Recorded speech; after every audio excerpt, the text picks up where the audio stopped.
Hello, you are listening to the Natural Healing Show for UK Health Radio.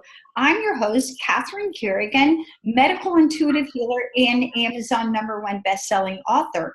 You can find out more about me and my work at catherinecarrigan.com and unlimitedenergynow.com. While you're there, definitely sign up for my newsletter so you can learn even more about how you can heal yourself naturally. Now, our guest today is Gary Salyer. Gary Salyer is the author of Safe to Love Again, How to Release the Pain of Past Relationships and Create the Love You Deserve. You can find out more about Gary Salyer at his work, GarySalyer.com. Welcome, Gary Salyer. Thank you, Catherine. I'm glad to be here. Now, basically, your book, as I understand it, Safe to Love Again, is basically about how to get over past relationships so that we can form healthy, happy, loving relationships now. Mm-hmm. And one of the things that you talk about in your book are the 6 rights. What are the 6 rights? Well, what I looked at is what tells a secure little baby that they're loved by parents, because that's the age we know that our attachment systems form, and that's love style tracks for the rest of their life. So whatever tells a baby they're loved is going to tell an adult, because it's that's how the system's being put in place. And it turns out between 0 and 3 you're given these 6 rights. The first right is a right to exist. That's the first couple of months where you go, ooh, little Catherine, there you are. So glad you're in the world. That's, what we do to all babies when we really love them, and it translates into, as an adult, good morning, gorgeous, or so glad to see you tonight, right? That's how it comes in. Then there's worthy and nourished. And worthy and nourished is when mom and dad are there and they make attuned responses. Oh, you need a bottle. Oh, no, not a bottle. What you really need is burped, or oh no, it's this, and you're making a little list of what somebody needs. And as an adult, it means that it's okay to reach out for your needs. You feel worthy, and then you can take. Then there's the right to separate and belong. When the toddler is first coming on board, that's the first time they notice that they're not mom or dad, mostly not mom, and mom's over there and I'm over here because I'm walking or crawling. And they get to be a me, but they know they're vulnerable. So they know they need a we. It's not one or they're not enmeshed where mommy and dad are always telling them what to do, nor do they get to be a me just on themselves, right? They get to have this beautiful balance of separation and supervision and support. And we all have that right to have a we, a me, and a we, not a me or a we. Then there's the right to create your own experience, which you get to choose what you want. You get to be the standard of your own experience. And an adult relationship means you get to co-create experience with each other, not somebody else being the standard of that experience. And you're free to be vulnerable. You're free to be good and bad, strong and weak, good and kind. Then you get a right to assert, which is you get a voice. You get to have some choice. You get to have your wins right. You share influence. And then when all that comes on board, the brain says, hey, so I was made to feel welcomed and worthy and cherished and empowered. Oh, I must be loved and lovable. And you get a right to love and be loved right back, not one or the other. When you get all 6 of these rights, that's when you have a right to all that. So you will only pick what you have rights for. So you'll pick Mr. Right or Ms. Right, and you will create and maintain relationships with those feelings and those rights. Then love lasts. That's the essence of what it takes to have a secure, lasting love. Now, Gary Salyer, your book, Safe to Love Again, How to Release the Pain of Past Relationships and Create the Love You Deserve. So basically what you're saying in your book is that if we've had the experience of having an intimate relationship that didn't work out, then one or more of these rights may be missing. We haven't fully developed them. Is that correct? Yes. We were born with rights. We have a right for all that if we were living. But relationship experience tells our brain, oh, it's not safe having that right. And so it gets taken off the menu. Like if you're not welcomed in the world, then you don't get the feeling of welcomed, and you don't have a right to exist. And then you fly into your head and Then you try to prove yourself intellectually or spiritually, any place but being in the world, any place but being in the body. If you weren't welcome, like my mother, when I was born, she wanted a girl so bad that she refused to name me for 3 weeks. It wasn't until the state troopers came out and told her she had to, or they would take her to some place where she would have as long as she needed to think about it. Not exactly welcome. So from that, you could almost predict a guy with a PhD who would try to prove it was better to stay in ideas. In every one of these rights, there's a scenario like that. The brain always takes it off unless it's just not safe having that right. Now, I know that you work with people to help them overcome the pain of past relationships. How did you identify these 6 rights and how important they are to being able to overcome the past and form new good relationships? Well, I have to admit that it's from Neo-Reichian developmental psychology. Wilhelm Reich was a student of Freud some years ago, and Freud was all about saying, all these missing things are in the subconscious and you can access them from free association. And Jung was saying, oh no, you get to these, what's going on with people by dreams. And Reich simply said, oh no, you can just look at how it shows up in their body and in their love patterns and their life patterns, and you got it.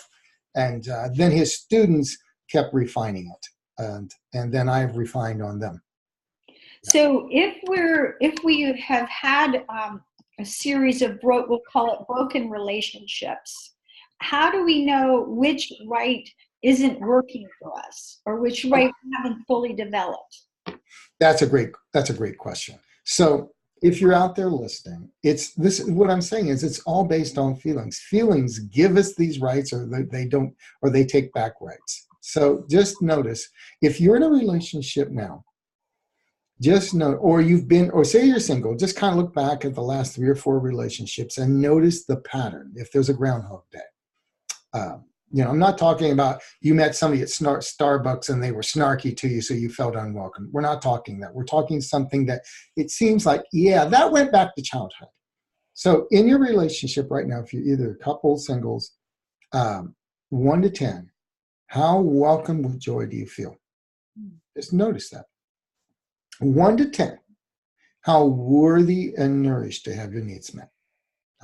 What do you feel? Anything under 7 or 8 is not so good.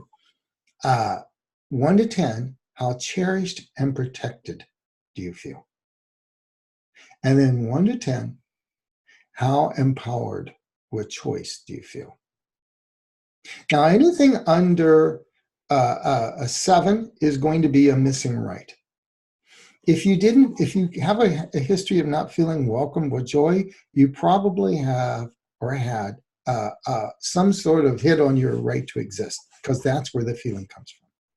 If you constantly feel not enough or not deserving or unworthy, that points back to a missing right to have your needs met. If you don't feel cherished and protected, like, I'm always on my own, or I'm never seen, and all those other ways that you might say it, then that usually points back to a split right to separate and belong. You didn't get a full right to separate and belong, just one or the other. If you don't feel empowered with choice, then there's 2 rights that create that. One is a right to create your own experience, and the other one that comes in at the same time, and the same time you hear about the terrible twos, and that's the right to assert. So one of those has been missing. And then if you're just constantly feeling sad, like I never can be loved, that's the summary right, and that's the right to love and be loved. If you think, well, how come I always love them more than they love me? That's usually the way it shows up. So just go on your feelings. What feelings are there? And it points back, because these rights come from these reference feelings. If you're given the feeling as a child, it becomes a right. So you just point backwards. Now, here at the Natural Healing Show, our audience is pretty self-empowered. So if we're listening to you and we say, I may be missing some of these rights, I haven't fully developed them, how do we go about correcting this or learning how to give ourselves permission to have these rights? Well, I like that. Yeah, they are permission slips. You're absolutely right. They are permission slips. What it is, you're given, we know from attachment theory that we can tell from babies who are 1 to 1.5 years old if they feel loved, or whether they opt for anxious or avoidant. They have a fight response. I'm going to lock this down. Hey, where were you last night? Why didn't you text? That sort of stuff. Or they're avoiding, and their Mr. and Ms. unavailable. Those are the two ways. Now, and the reason any baby would choose that, one of those two options, is because they were given the feeling of unwelcomed or unworthy or not cherished and protected, or disempowered. Now, if you give them those feelings, they become reference feelings too. You'll pick and choose partners based on whatever feeling you were given. That's why I called them in the book reference feelings. Your body goes, oh, do I feel unworthy? Oh, there's a taker right there. And your brain will mysteriously be attracted to the taker because it senses that subconsciously, right? Or if you didn't feel empowered with choice, you'll go, oh, there's a dominator. You won't think it's a dominator, but some part of you knows, I don't have a right to feel empowered, so I'll find someone who'll give me that right back, right? Because we only have it. So the key is to find out when you were given that feeling, that unlasting feeling that doesn't create lasting love, and to go back and help your brain feel safe with feeling again. Because at one point in time, if you were with a parent who was abusive, maybe alcoholic or whatever, being a part of that and feeling cherished and protected isn't a good deal. It's not the best deal available. The best deal available is to be by yourself without support, because we don't want that type of support. So the key is to go find the exact moment with someone who knows how to reset these. Find the flavor of safety your brain was looking for, and then to restore the original feeling, to help the brain feel safe with feeling cherished, to feel worthy again. And then when the brain accepts that, it will gladly take a better deal. But we just simply notice that nobody's wrong. Every love pattern comes from at one time a bad deal. That was the best deal available. And we just want to help your brain get safe with having a better deal. And it is by allowing your brain to feel these feelings. And when you feel worthy, you will naturally pick someone to make you feel worthy. You will not pick somebody who makes you feel unworthy. So that's how it is. We swap out the feelings and we give the brain some safety, and then it chooses and creates love very differently. Well, Gary Salyer, author of Safe to Love Again, I just want to say thank you from the bottom of my heart for writing this book, because everyone that I know who has totally given up on love, they manifest all kinds of health issues. So for example, I was doing a medical intuitive reading yesterday with somebody in the UK, and we had spoken about 1.5 years ago about kidney issues. Well, about 25% of your energy, your personal chi, is your sexual energy. So she had given up on relationships, hadn't been dating in 3 years. And I was like, you need to get out there again, right? And yes. Let's know that we need to get out there again. And part of getting out there again is examining what are the patterns that have held me back in the past from creating the love that I need and want. And how do I unwind those patterns, right? Yes. Now, I recall talking to you, and you said that, even though you're highly educated and so on, that at one point you had spoken to a professional and they had predicted that you would get a divorce. That must have been really scary, upsetting information. Can you share that story for our audience? Oh, yeah. I mean, how I got into this is when I grew up with an alcoholic family. My mother had borderline personality disorder. She could get violent when she was drunk, right? And I was 7, and I was at this party, and I noticed how all of my aunts and uncles, they did not feel loved. None of them did. And I just asked, I said, why can't we just love people? Why can't adults love each other? It just, as a 7-year-old, there's no 7-year-old on the planet that you have to learn hatred, and that sort of stuff. So when I was 18, and I was like the first person in 7 generations to finish high school in this family, I went and my holy grail was never get a divorce. That was my holy grail. So I had 2 degrees, psychology and religion. And my senior year, my favorite professor of all time comes in. He says, come on in. I want you to take a personality test. See how fit you are for life. And he gives me all this data. And as I'm walking out of his office, he says, oh, I forgot to tell you, by the way, you've got a 90% chance of having a divorce. Like, oh, by the way, I've got a free ticket to Starbucks here, right? And I mean, bombshells went off in my head. 90% after 4 years. Are you nuts? Are you crazy? And it so spooked me that I went to the dean and said, I'm not graduating. I'm going to do a 5th year of college. And I got another degree in marriage and family. I was going to make sure. And so 12 years later, I'm divorced. And I didn't understand it. And then I do almost a decade of therapy in between divorces, and I get a second divorce. And that was kind of when I began to say, so therapy has done a lot of good, but I'm not changing my core style of relating. I'm managing my pain. And that is not what anybody signs up for. So that's when I decided I'm going to, that if they can't crack the code, I will. What will allow us, if you're anxious or avoidant, the key is, how do I get back to secure? That's the holy grail. Yeah. And, again, your book, Saved to Love Again, I think part of what you're about is giving people hope, because so many people have just given up on this significant part of their life, which, again, a lot of our personal happiness is dependent on our relationships. And yes, we can have friendships and, family, but having a partner who loves us and we love them, that's a huge part of being happy.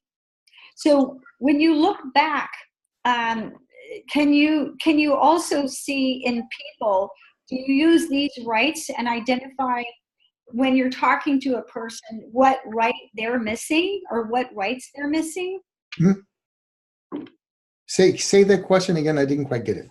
So we started this interview by talking about the 6 rights that we need to have integrated into our personality in order to have long-term, happy, safe, loving relationships.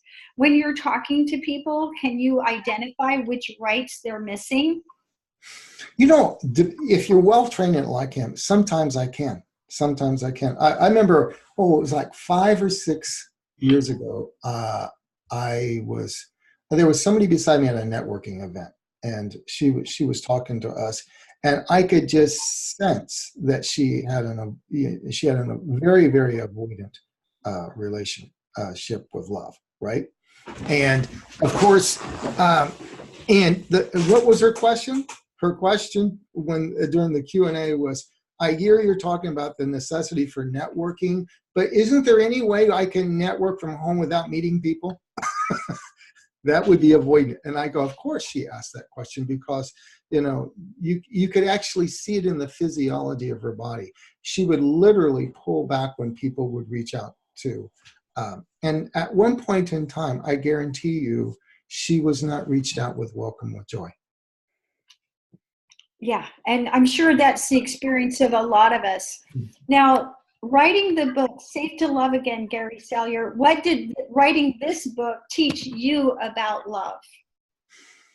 Man, that's a deep question. I learned so much from writing it. Not only did I get clearer on my own theory, but, while I was writing the book, I had beta readers, clients, friends that read the book.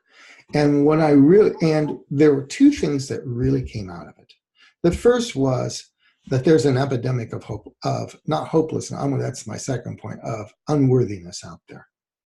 That the bell that the way you said it didn't make me feel worthy. Oh, will I ever be enough? And I had to rewrite so many sections to make sure it didn't trigger that open wound that's in so many people's hearts. Whether it's because I've been ghosted for the last 4 times on Tinder, or every time I get to the 2 or 3 months, some guy says, or some gal says, there may be someone better out there. What am I, a chopped liver? Or you're in a relationship. I began to feel, I learned that worthiness is maybe the front door for love. because so many people are feeling unworthy. Then they do the second thing. They feel hopeless and they're scared to death. There's some part of their brain deletes all the possibilities for love, so they won't reach out at all and they won't get hurt. And hopelessness is a filter designed to protect you from feeling unworthy.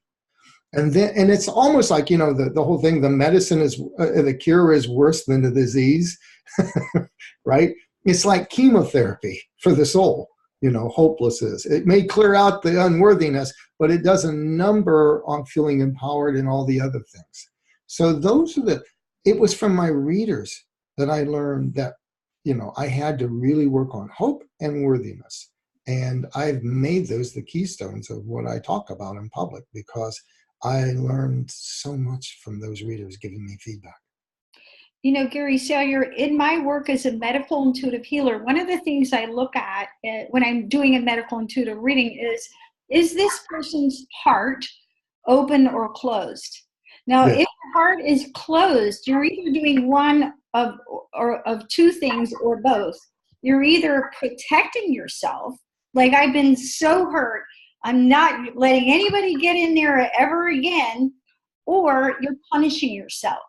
So maybe you feel like you made a mistake. It's very funny. I within the past 2 weeks, I had a client in my office. He was around 40. He's like, "Oh, Catherine, I've made so many mistakes." And I said, "I'm not laughing at you. I'm laughing with you." I said, "Just wait till you're 60." Yeah. The list is longer. And so, if we all gave up with every mistake that we made, nobody would leave, get out of bed, right? So it's very important, in my view, to do the healing work necessary to keep your heart open. Because when your heart is open, that's a huge, significant part of your personal energy. And when your heart is open, you're happy, you're healthy. In Chinese medicine, we say the heart is the emperor of the body. And in my view, so much of heart disease, people talk about high cholesterol and high blood pressure and all that stuff. In my view, it's 75, 85% emotional. What's your take as an expert on love? Well, I to be honest with you, being open is, but like with your clients, as I've made so many mistakes. Now, this is the part it helps people, not from the perspective of the part that's keeping you safe. It just did a great thing, right? It looks like sabotage. It feels like sabotage. It is sabotage. But that's what I try to say. No one is wrong. At some point in time, your brain took the best deal available. And it got never upgraded. It was like a security memo without an expiration date. For instance, from my own life, in that alcoholic family, I learned it was better to be separate, way better than be separate. If you're separate, you're safe. So it was just better than the reaching out to that was either alcoholic or abusive. Now, I don't realize that the template for love is I need separation to feel safe. I do all that study, but no one got to that right to separate and belong. Then I don't understand how I love my first wife deeply, but some part is pulling me out to keep safe, and she's constantly saying, I don't feel connected. I feel lonely in this relationship. Now, it sabotaged it, but from the perspective of that part, it's like, wow, did I get beat today? No. That separation equals good. And it wasn't until I reset that. So whatever we're doing wrong, it's not, it at one point in time was the best deal. We just have to give our brain a better deal. I want you to get the idea that your brain is working really hard on your behalf 24/7. If we give it different marching orders, it will work just as hard giving you what you want. And that's the key. Stop making it wrong and just give it and work with it so it's safe giving you what you really want. That's why I call the book Safe to Love Again. Now, I just want to point out for our audience, there's going to be all kind of people who are listening to our interview. And, you may be an adult who's broken up with someone and you're working on yourself to overcome it. But at the same time, many of our people listening may be parents, or have loved young people in their lives who they love and care about. And I feel that it's so important that we give positive messages to the young people in our lives so that they know that they have the right to exist, the right to have their needs met, the right to both be separate and belong, the right to create their own experience, the right to assert their voice and choice, and the right to love and be loved. So if you're a parent and you're wanting to raise healthy children, what sort of messages do you need to give to your children so that they can grow up to have healthy relationships? Okay. I've had a couple of couples that I've worked with that I've actually taught these 4 feelings, because I talk about these 4 feelings. That's your brain's natural GPS. So can I tell you 2 short stories on it? Please. One couple, I used to give out coffee cups. So they had sippy cups, with these 4 feelings. And they in this one couple trained introduced their 3 and 5-year-old that we need to make each other feel welcome and worthy and cherished, right? And one day, the 2 brothers are playing together, and the 3-year-old takes a truck and whacks the 5-year-old across the head with the truck. And the 5-year-old says, "I don't feel very cherished and protected." That's so funny. Now imagine when he grows up, if he's using these feelings to pick and create and to give a woman these feelings. If he's got that from 5, that he's a keeper, and he's going to find a keeper. On the other hand, I had a client that was at my workshop and confided in me that he had just gotten his children back from he lost them in a custody battle, and then she just dropped him off the door one day and never was seen again, right? But in the meantime, their attachment systems were a wreck. She was anxious and he was avoidant. And, they were like, I think at the time, 7 and 5 or 8 and 6, something like that. And he says, I'm working on my attachment. How do we do this? How do I give them back? And so I borrowed off this other couple. and so I said, okay, take these coffee cups. And what are the coffee cups said? You said you gave the couples. The coffee cups, all it said was 4 things: welcome with joy, worthy and nourished, cherished and protected, and empowered with choice. Can you repeat that for our audience again? Yes. It had the 4 feelings of security or love: welcome with joy, worthy and nourished, cherished and protected, and empowered with choice. So what they did is at supper every night, they had supper together. And for 1 week a month, all they did was talk about how did they feel welcomed or unwelcomed, what things made them feel welcomed. Week 2, worthy and nourished, and how they can make each other feel worthy and nourished in the family. Did they feel worthy to have their needs met? Week 3, cherished and protected. They feel they had support, they were seen, did they not? And then empowered with choice. Was it okay? Did they feel they could speak up with daddy? Did they have the experiences they wanted? Rinse and repeat every month. Month 5 comes along. He's told me I'm seeing changes. Month 5, the little girl in here walking into a PTA conference, right? And she goes, "Daddy, can I tell you something?" He goes, "Yeah." I says, "You see that teacher over there?" She said, she goes, "She doesn't make people feel welcome with joy." Now, and I can honestly say that about 4 years later, they have calmed down enormously. And the whole family uses this to understand. And they were telling him every week, this is what I need to feel. And now they've calmed down. Just using the 4 feelings. You don't have to teach them the rights. Just you give them the feelings as a compass, and a kid goes with it. The rest of the book is kind of irrelevant for a 5-year-old. Yeah, whether you're 7 years old or 57 years old or 27 years old, we can work on cultivating these feelings in ourselves. Now, Gary Salyer, author of Safe to Love Again, what's the biggest takeaway from your beautiful book? What's the biggest takeaway? I would say that, the point is it's all adjustable. I try, that, your brain simply took the best deal. It can take a better deal. It really is. That so many people think, well, I've screwed up and I don't deserve love. Or, there's basically three types of limiting beliefs that come out of these missing rights. Something's wrong with me. Something's wrong with them. All men are, all women are, or something's wrong with the world. Love is simply something you shouldn't even be looking for, that whole thing, right? And the fact of the matter is all those are just explanations to protect you. Missing right. It's all adjustable. And the other thing is you deserve to have a lasting love. Everyone deserves that. You were born with a right to have love. We all come into you get these rights not because you earn them, because you were born, you have life. The amoeba does not ask, can I have a right to have my needs met? It simply takes in nutrients, right?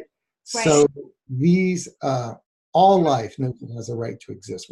We seem to be the ones that seem to not know that when it gets hit.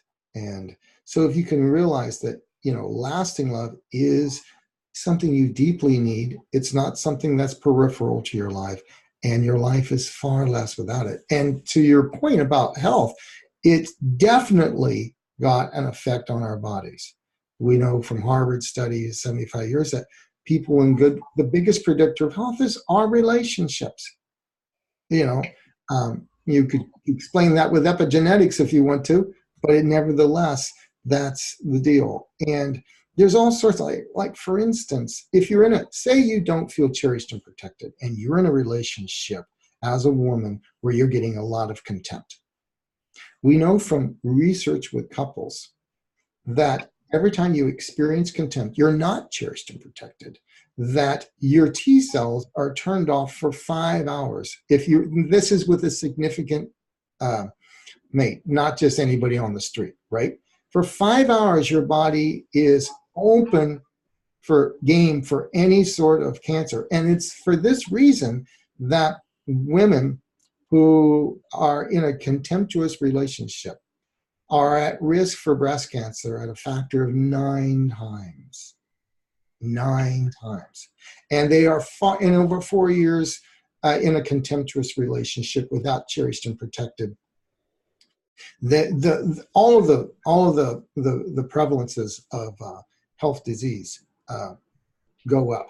But what struck me was the role of contempt, a factor of 9 times the risk of breast cancer. That's really significant. Now let's talk about healing from a broken heart. And, most of us have experienced that. My 8th book is called The Difference Between Pain and Suffering. And I had a whole chapter called A Medical Intuitive Healer's Guide to Healing a Broken Heart, because it hurts like the dickens. And so from your perspective, Gary Salyer, author of Safe to Love Again, how do you feel we can heal from a broken heart? Healing from a broken heart is, I think the biggest thing people feel at first is I'm unworthy. Most people do. Occasionally it gets flipped, everybody else is unworthy. But that's maybe 5% of the time. 95% of the time. The biggest thing is to go back and to restore that wound of I'm not worthy. And I'm not saying, I concentrated in the book on the first 3 years. I'm not saying that later relationships can't do a number on you, okay? We do know that if a secure person does accidentally, 85% of the time they pick a pretty good mate. But for the 50% of the times that something goes wrong, they can become anxious avoidant too, even though they grew up with secure, because the brain is always adaptable. Now, what does that tell you? If it's always adaptable, it can change for the better too. I had one client, she's in the book. At 15, she had a very secure childhood. Parents loved her. She was from South America, and she was given away in an arranged marriage. At 15, she got a 39-year-old man as her husband. They thought he would prepare. And for her, it was her father's age. It felt like rape to her. And that once secure love style her parents meant well, but they just chose poorly, trying to do the best thing. And of course, the line in the book that I will never feel, I've never forgot the first session is, I feel like a ghostwriter wrote my life. Now she goes, how can I get back? And I pointed out, if her brain was once secure, it knows the way back. And our brain was born secure. It knows that. We had to learn unrights, so to speak. And if we can if we unlearned them once, we can unlearn them again and get them back. So just noticing that the way is to go back and to find the exact moment your brain said, I don't feel welcomed, so I will pull this right. Or I don't feel worthy, so I won't reach out. Or I don't feel cherished, so I'll live by myself. Or I don't feel empowered, so I won't speak up, and I'll be dominated. And to allow your brain to work with someone deep. You can't do this work by yourself. Work with someone that can restore that right, so your brain is, and then your brain will automatically start choosing better. And you won't have to mistrust yourself, because the other thing that happens in a broken heart is we mistrust ourselves. After my second divorce, the thought that plagued me for about for a couple of years was, I can't trust my own picker. And that really does a number. And once your picker is working with these different feelings, suddenly you begin realizing you choose better, and other people that are more quality, that are more secure, are suddenly attracted to you. It's a beautiful law of attraction thing. Now, I know that in my work as a medical intuitive healer, one of the things that I do when I'm reading the mental body is I identify the thoughts and beliefs that you are holding that are holding you back. And the first step is to identify what your internal programming is, what your operating system is, what your mental operating system is. And once you've identified it, then I can go back and do clearing work to clear out those old beliefs and then imprint positive ones. Now, Gary Salyer, as you know, and as you're well aware, many of the people who may be listening to us talking right now may actually be feeling hopeless and have given up. What would you say to someone who's given up on hoping for love? How can they start trusting themselves again? How can they get back into the games, shall we say? Okay. Hope is a filter. It's there to protect us. Once some part thinks, I've got a broken filter, or if it went the other way, something's always wrong with them, right? Then the brain says, well, let's just delete any possibilities for any love so that they don't choose. And it's a rescue attempt. So now, like for instance, I worked with one client. Her mother had been schizophrenic, the real mental ill variety. And at 4 or 5, she was put in foster homes. And in the first foster home, she had this pet rabbit that was really her attachment object. And children of that age will put all their attachment energy on a blankie, or in this case, a rabbit. And the rabbit one day got out and ran away, and there was nobody there to help get the rabbit. And she said, and that was the day I felt all hope went away. It was better not to hope, because and the feeling was no one's going to be there. Now, I mean, the foster home she was placed in was like, the one she lived the longest was at supper, the family would eat together, the parents and the children, while she was up by herself in her room, and she could come down afterwards and eat by herself. Oh, no. I mean, it's hard sometimes not crying in a story like that when you're in a session. I couldn't imagine doing that to a 5-year-old if I was, anywhere near an adoptive parent. So all this was, let's not even hope that anybody will be there. When we started working, she couldn't even make pictures in her mind, of the sort of man or relation she wanted. Her brain wouldn't even allow, no future, no hope. And we worked on this, and every week we get it in a session, and after 2 or 3, it would keep resetting. So one day I just got there. Let's go to the other end of the timeline. I popped her into her higher self, like she's after her death, looking back at her life, right?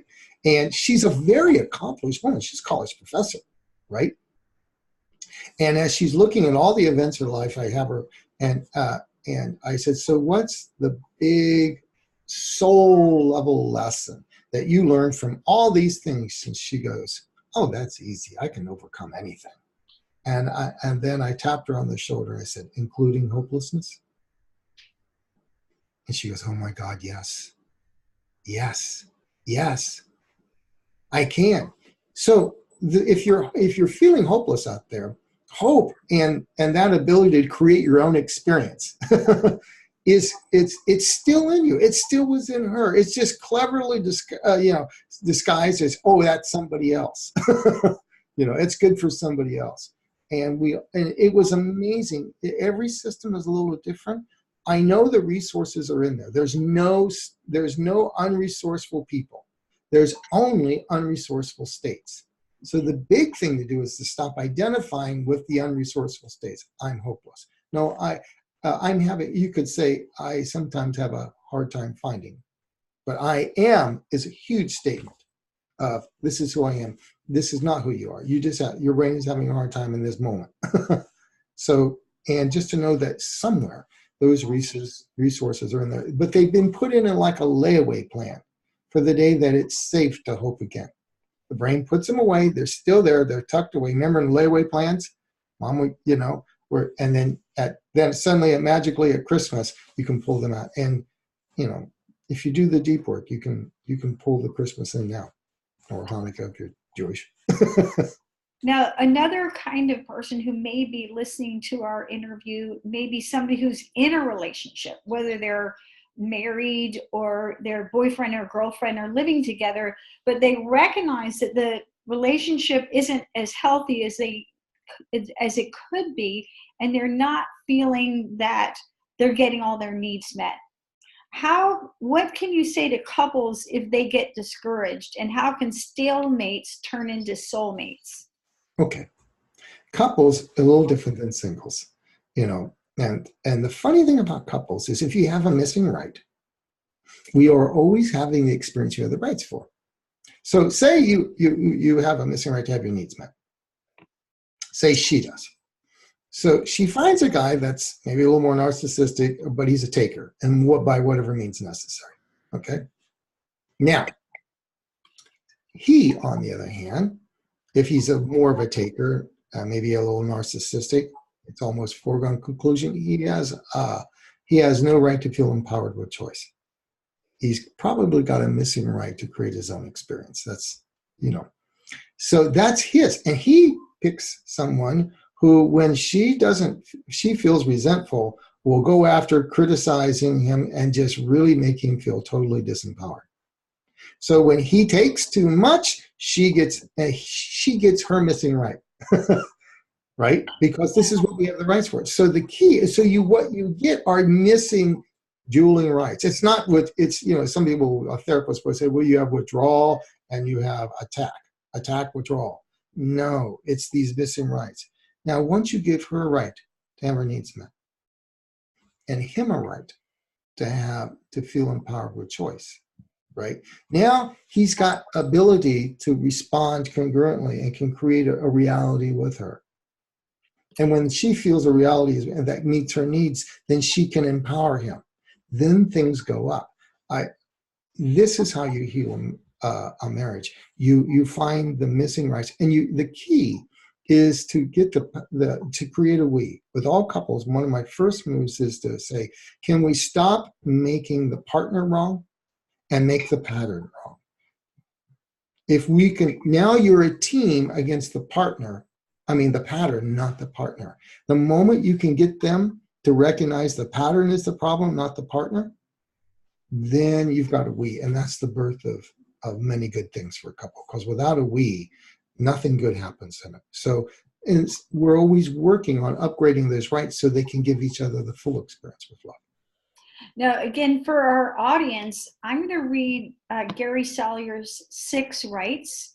And whether you're single, whether you're in a relationship, I think Gary Salyer would agree that the more that you do the inner work so that you feel that you have these rights, the healthier you will be, on all levels, and the more you're going to be able to create win-win loving relationships. And the 6 rights are the right to exist, the right to have your needs met, the right to separate and belong, the right to create your own experience, the right to assert your voice and choice, and the right to love and be loved.